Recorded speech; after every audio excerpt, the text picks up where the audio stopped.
Hi, welcome to Accessibility Matters. Thank you for joining us today. I'm John Griffin, and I am the publisher of Accessibility Matters and also the publisher of accessibility.com. So if you've seen these sessions before, you've seen me talk to some varied persons of great interest and knowledge and experience. My guest today is possibly one of my favorite people to interview, simply from this standpoint. The great part about my job is that I work every day with people that came into this industry in service to disabilities. They didn't come into the industry like most of us do for profit, for economics, to use their educations, although they do some of that, but they came into it with a passion. They come into this business with a passion that drives them. It's either personal or it's empathetic, but in some way, shape, or form, they have decided that it's very, very important that they turn their lives over to an awful lot of work that drains them, that enables them in many different ways to find out and expand their knowledge. And sometimes they wind up making a few bucks, but the fact of the matter is that they're not motivated by that. They're motivated by what they can do to make accessibility matter for those persons that need it the most. And sometimes, as in the case of this guest, you're going to find out that she's among those persons that need it the most. She's met the challenges of disability and she has conquered them and has put together a career that has lasted decades. She's a remarkable person. Say hello to Meryl Evans. Hi, Meryl. Hey, John, how are you today? We're good today. I usually like to try to start these discussions out trying to find out. I mean, you've been a very, very successful business person, and you're honored in so many different ways by so many different people. Anybody that goes to your LinkedIn page and starts to look to your references and what they have to say about you, it will probably do the same thing I did. They'll sit there and they'll get to about 10 or 15 of them and say, okay, uncle, I think I've got it. I think I understand what's going on here. But really, Meryl, how did you get here? How did you get to the ground that you're standing on today? The smart answer would be my parents, of course, but I know that's not what you're asking. So I got here when I went to college. My major was education. I never planned to be a teacher, but I loved education so much that I pursued a degree despite no plan to be a teacher. And of course, everybody said, "Oh, you want to be a teacher for the deaf and all that." And I'm like, no, I don't want to be a teacher. That's not what I want to do. But I love education. Well, my first job out of college was with the federal government. I was an FIA. And I happened to work in the distance learning department. Now, this was in the 90s. Distance learning was nothing like today. It was where you had two big TV screens, one on one, well, not two, but certain locations will have a big screen, and there would be people in that location, like a class, and they will have button devices that they will enter or answer them. So that was how distance learning was back then, nothing like today, right? So over time, education always been my passion. It happened to be a lot of my friends happened to be teachers or former teachers. So there's just something about it that I know. Anyway, eventually I worked for two Fortune 500 companies, and there was some educational aspect involved. Like one of them, I did tech writing. So we're writing the manuals to train people how to use things. I did a lot of marketing and process management. So then in 2005, I happened to be doing a side hustle by accident. I thought I wrote for one article, then it became two articles. So these were things I was doing outside of my company job. And it just grew from there. So initially, I was a writer with a little bit of marketing, not as much. And over time, as I got more clients and more work, it morphed into content marketing before it had a name. I had the good fortune to meet Hank Stroll. He is a publisher who passed away a few years ago. He did email newsletter, email marketing before I had a fancy name. That's where I learned about content marketing, email marketing, and my career morphed from writer to marketer. I wrote many, many articles. That is education right there. I'm educating people on the topic I'm covering. I share what I learned.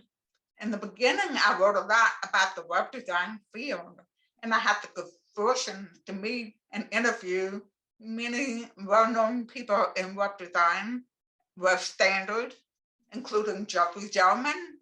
I worked with Molly Hoslag briefly. I was on the Web Standards Project. I felt like a kid playing in the adult playground. Anyway, a couple of years ago, I got my career was at a standstill. I was like, I'm not growing. I don't know what to do. You know, I work for myself. And it's tough because it's hard to get clients when you're deaf and you're not comfortable with the whole business development thing. Anyway, I started making videos. And they were about caption, they were about being deaf, they were about how important diversity is and it has to include people with disability, which so many companies overlook. And slowly I started posting more and more on LinkedIn. And I noticed people were more interested when I was sharing my experiences as a deaf person or what I learned about accessibility from my own experiences and from meeting people. And they loved those posts. And so I started doing more of that. So we're coming full circle. So I'm back into education, but instead of being a teacher in terms of a classroom, I am doing it through writing, through speaking now. I've been doing a lot of speaking in the last year and a half, 2 years. So that's how I got here. It all clicked in 2019 when I attended my first Aztec U conference in Austin. And Haben Germa was there. Joe Devon was there, the co-founder of Global Accessibility Awareness Day. And I was presenting the luncheon norms. And I was like, I found my people. I found, this is what I've been looking for. But I was like, wait, but where do I go from here? I don't have the desire to be a web developer. I don't want to learn all the fancy stuff with Form and Aria. That stuff makes me bananas. So I'm kind of mixing marketing and education and accessibility in one package. And that's where I found things are working well for me. And I enjoy it, and people are benefiting from the information I share through my own learning. So I am a student simply sharing what I've learned with everyone. Your opportunities have progressed continually and successfully along the path.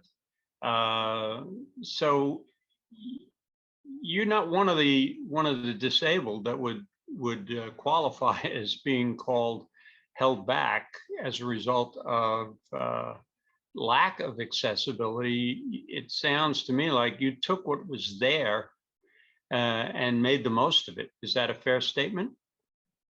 Definitely, very fair statement. I was very fortunate. I have parents who stayed on top of technology. Now, my parents were not IT people. They were not people who worked in mainframes or any of that. They were just caring parents and my staunchest advocates who they read anything they heard about advancement. They heard about cochlear implant in 1984. And they took me to a clinic in Los Angeles to see if a cochlear implant would be good. And I was a teenager at the time. That unfortunately there were not enough channels, meaning it would not be powerful enough for somebody with my deafness. So we moved on from that. But my parents found other ways to open the doors for me.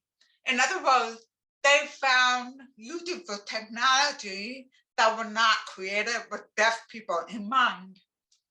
For example, I came home from camp when I was 12 years old, and I was so relieved to be home because I did not like summer camp, sleepaway camp very much. And the best part was coming home to a brand new Apple II Plus computer. It did not even have lowercase letters. It was all caps. So it was screaming at me all the time before screaming became a thing with uppercase. So they bought that because they thought it would help me somehow. They may not have known exactly how, but it did. I did educational stuff on it. I played games on it. Okay, maybe they didn't have games in mind, but it made me comfortable with the computer. I got familiar with the diskette. This was a floppy disk that never this big. Eventually, I got a modem, a 300 baud modem. In other words, it was slow. Anyway, eventually I found Burlington Booth system and I started learning about them. And back then you had to call on your phone. So the modem was connected to your house phone, your landline phone. And you stopped where to dial the number that hosted the Burlington Booth system. What is the BBS? A BBS is basically pre-internet. So with software and the phone. And it's before Prodigy, before America Online started sending everybody a million discs. So I used that to log into Burlington Booth system. For the first time in my life, I could have a conversation with people without anybody's help, without my parents' help. So I was emailing, I was joining forums, most like the forums you see today, like Slack, except on a BBS.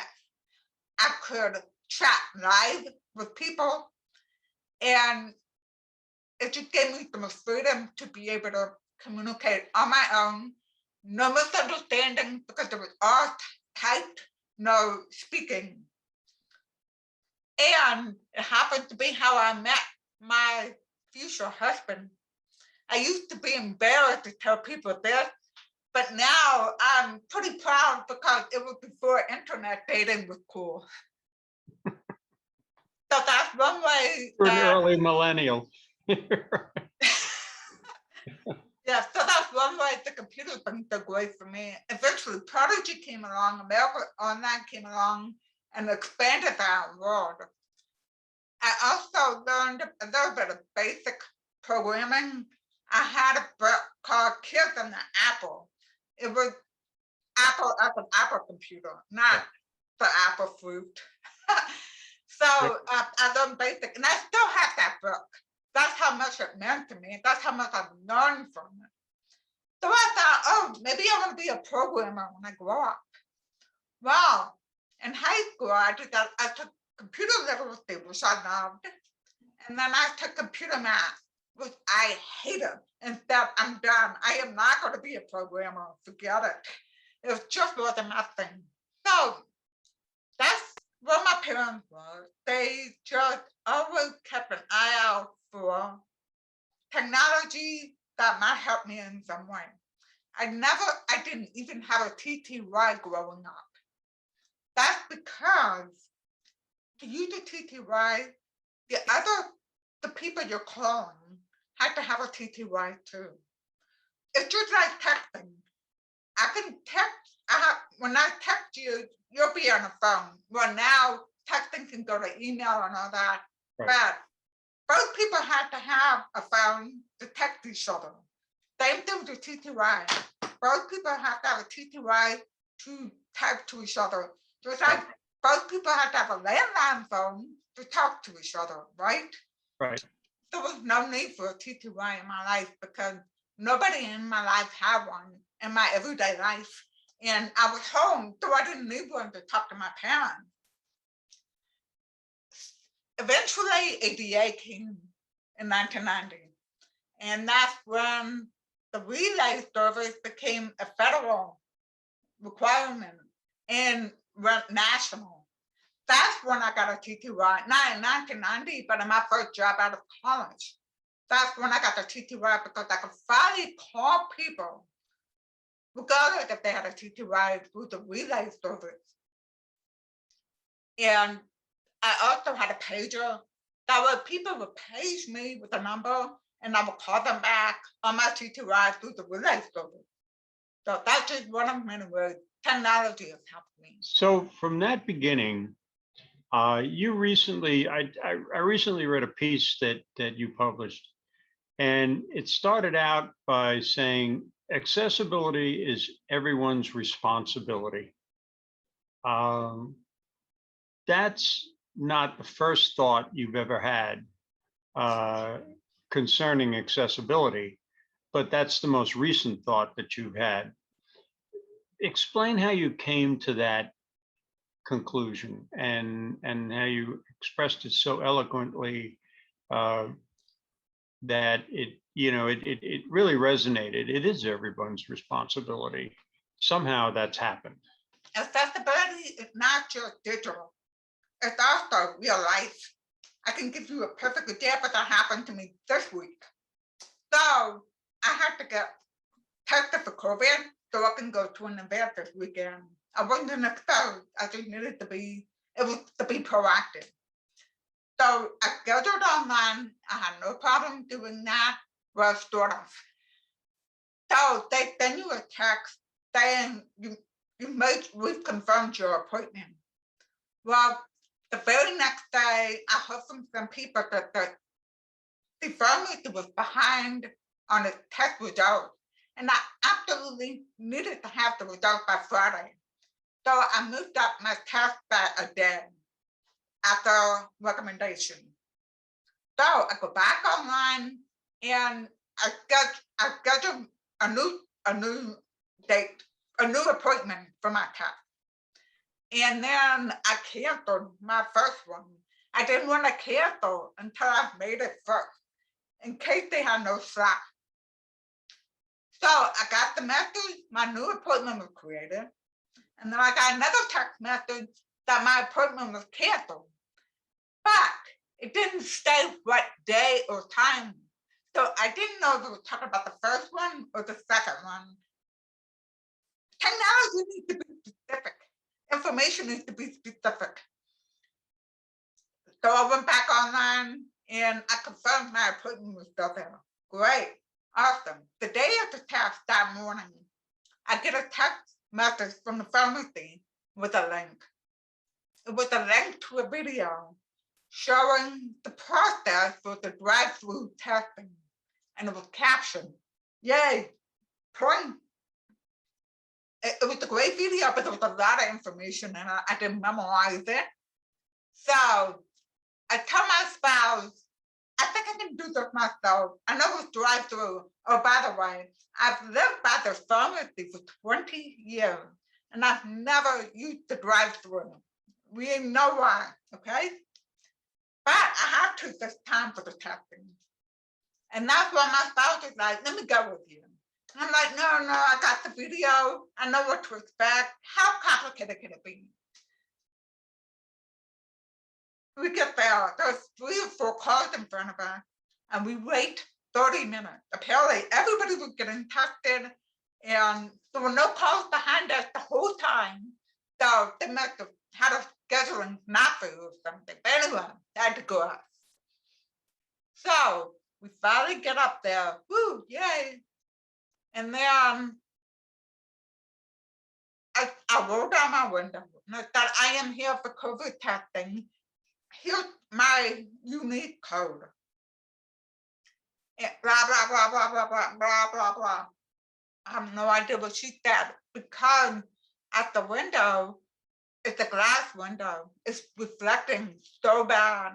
You could not see inside at all. Between the lighting and the glass window, I couldn't see her. The whole time she's talking to me through the speaker. So obviously I can't hear that. So yes, my spouse ended up going with me. Thank goodness for that.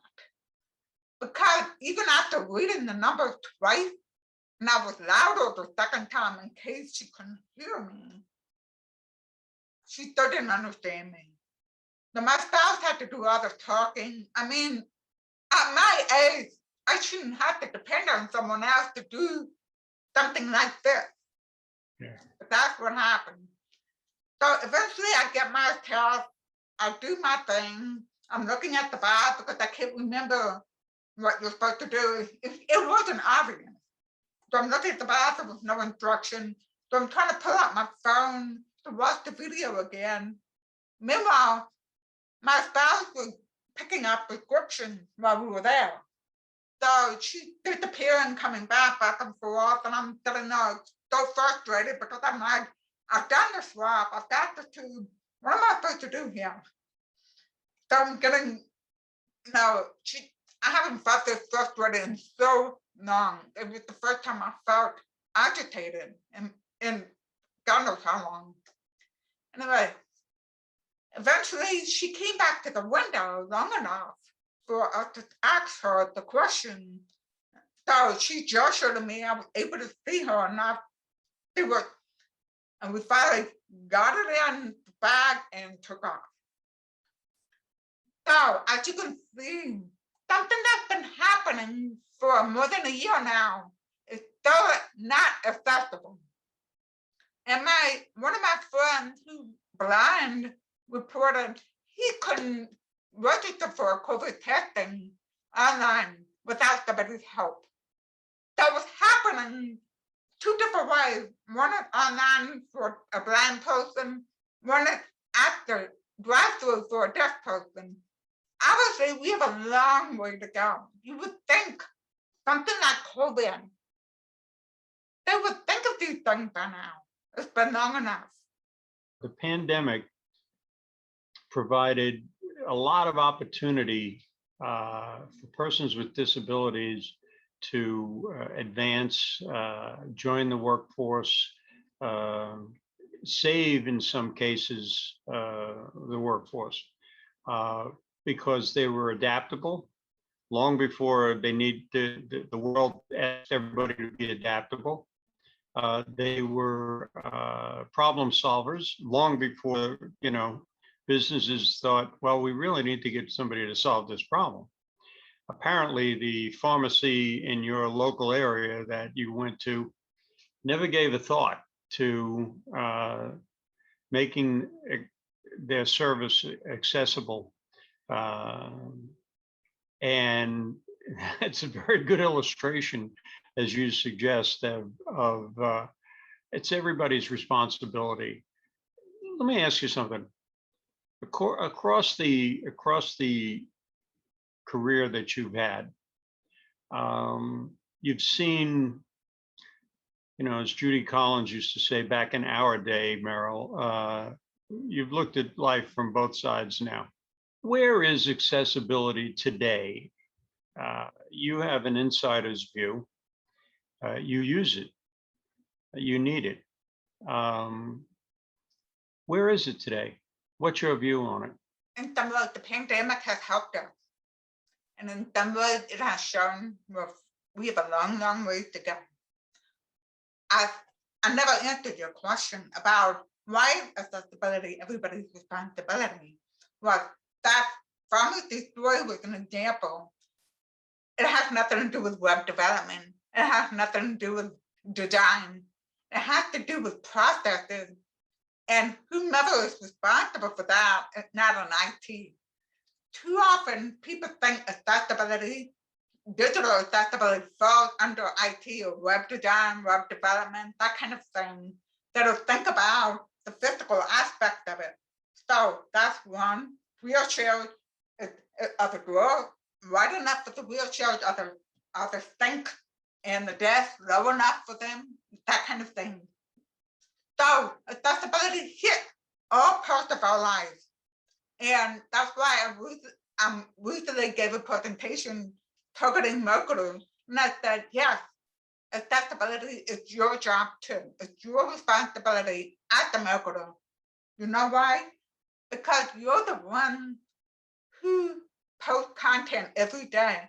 You're the one posting content that customers will see. Web development is simply putting up the framework, but you're putting the words in front of people. So if you post that image on social media or on your new blog post and there's no alt text, you've left off people using screen readers. You've locked them out. They're not going to know what the image is about. If you post a video on your website or your social media and there's no caption, you've locked out anybody who relies on caption and transcripts. So that's how marketing has the responsibility. That's one example. Sales people have a responsibility too. That's because they produce a lot of documentation. They produce presentation. And those presentations have images. Those documents are often PDFs. And PDFs are not easy to make accessible. So that's why accessibility is everywhere, because it touches all of our lives in some way or some form. Okay, we've talked about the bad side of it. But what about the good side of it? There's a new respect. There's a whole new environment now. The voice of society in the last couple of years, and I say a couple of years because the pandemic is now really truly well into its second year. The business environment they didn't shut down. Wall Street didn't close. Industry didn't close. But out of strife usually comes innovation. And the innovations that applied to our society in the last several years have not gone unnoticed. And business is beginning to ask itself, okay, what are we going to do to change the playbook? Well, the playbook has been around for 100 years. The last industrial revolution was about 100 years ago, and it followed a pandemic. And it included, several world wars, a couple of world wars that could have been world wars. There's all kinds of things that have taken place when the sit-in started back in the early 70s to get civil rights for the disabled. It's now 2021. And all those civil rights are not in place. But there is a lot happening. What about what's happening? Where do you see? I mean, you made a statement to me. You said, I used to be strictly a phone person, but now I'm eyeball to eyeball with people. I know you've joined Joe Devon at Diamond, and you've expanded your business. That none of that happened because you were anonymous. It's happening because you're in the mix, as we like to say. Yeah, I can thank the pandemic for that. To continue my thought about how the pandemic is affecting accessibility. So one of the biggest things that came out of it was video. What we're doing right now. Before the pandemic, don't think I've had 5 video calls from 2005 to 2020. 15 years. I did not have 5 video calls. I've had phone calls, but it was more like a few times a year, not any more than that, because my clients were all wonderful and we knew how to communicate. We found a way to communicate with each other that allowed us to be effective. And a phone call is not the most effective way for me. When the pandemic hit in March of 2020 and June became it word, the buzzword, but there was no caption. There was no caption on June. There was no caption. Microsoft Teams was starting the games theme. There was no caption on that. Google Meet was not free at the time. It was part of Google Workspace. So I didn't have access to that. Then one of my colleagues, one of my clients, somebody from one of my clients, they started having monthly calls, monthly meetings, and then another monthly lunch. And they wanted to include me. And she found, I don't know how she found this, but if you use Google PowerPoint, Google Slides, if you use Google Slides and you project, you can turn on the caption. So it had a built-in caption feature into the presentation, because the idea was, if you're presenting in person, you're gonna have to slide up with the caption. So whoever's attending could see the caption. So they basically took it to the computer screen.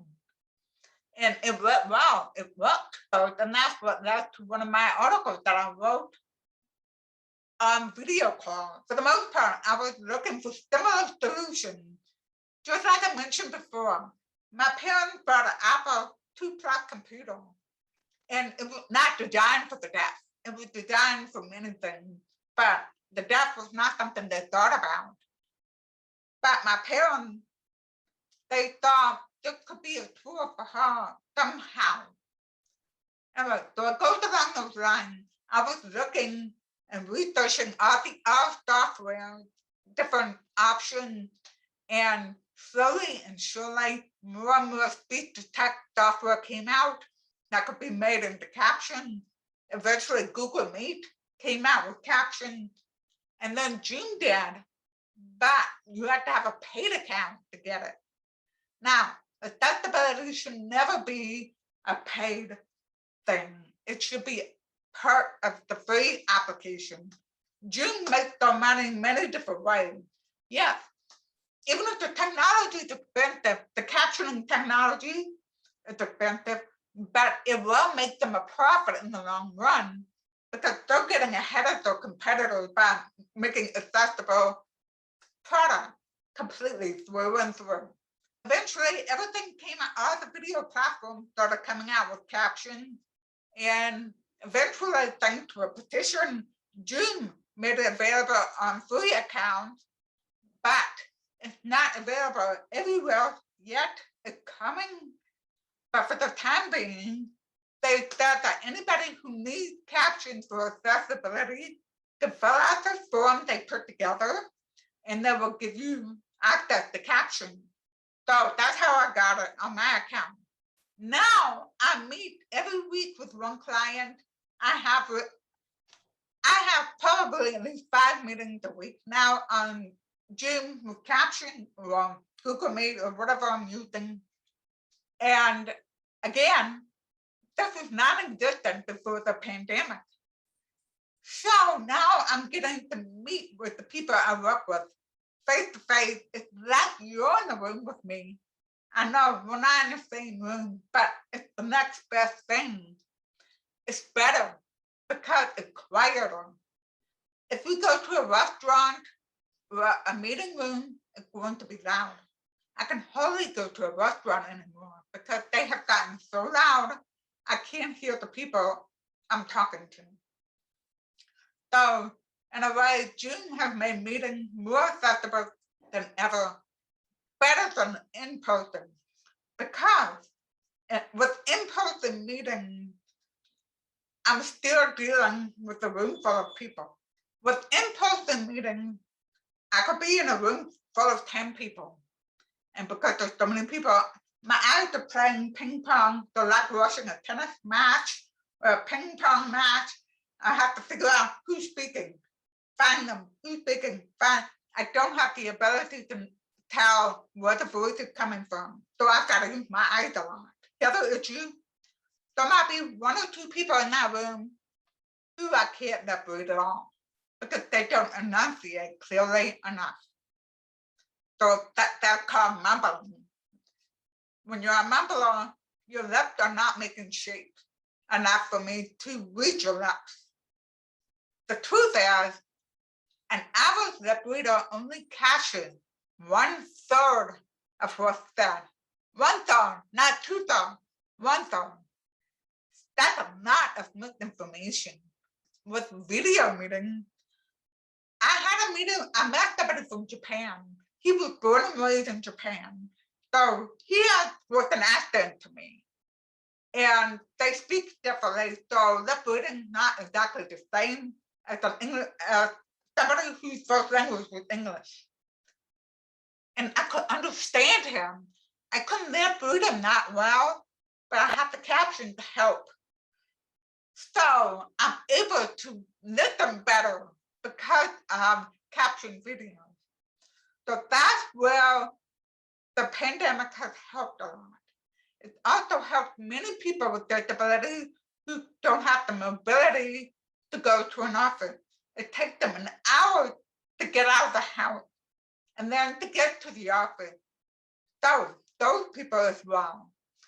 There's also people with anxiety. And goodness knows, the pandemic has probably aggravated that for a lot of people, unfortunately. They're able to work at home.